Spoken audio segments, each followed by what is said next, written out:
Assalamualaikum, sugeng rawuh lan sugeng pepanggihan malih wonten ing channel kula. Dinten menika kula badhe caos tulodo caranipun nawakaken dhaharan wonten ing pesta pawiwahan. Caranipun wonten kalih, ingkang sepisan inggih menika cara prasmanan lan ingkang angka kalih inggih menika kanthi cara piring terbang. Tumuju ing tulodo ingkang sepisan inggih menika kanthi cara prasmanan. Bapak Ibu lan para rawuh ingkang bagya mulya, sak sampunipun adicara paring pangestu dumateng kekalih pinanganten, panjenengan kula aturi tumuju ing sasana bujana. Saperlu hanyekecakaken tetedan ingkang sampun kasamaptakaken dening Bapak Ibu Wartok.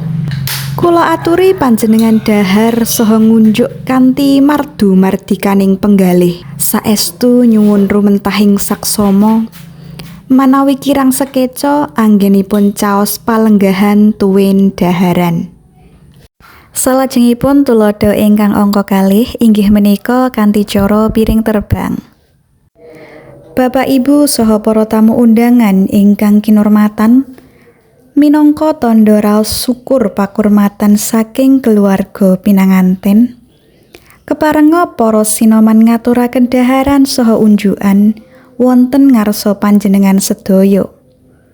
Katur dumateng para tamu, sumangga dipun dhahar saha dipun unjuk kanthi mardu mardikaning penggalih.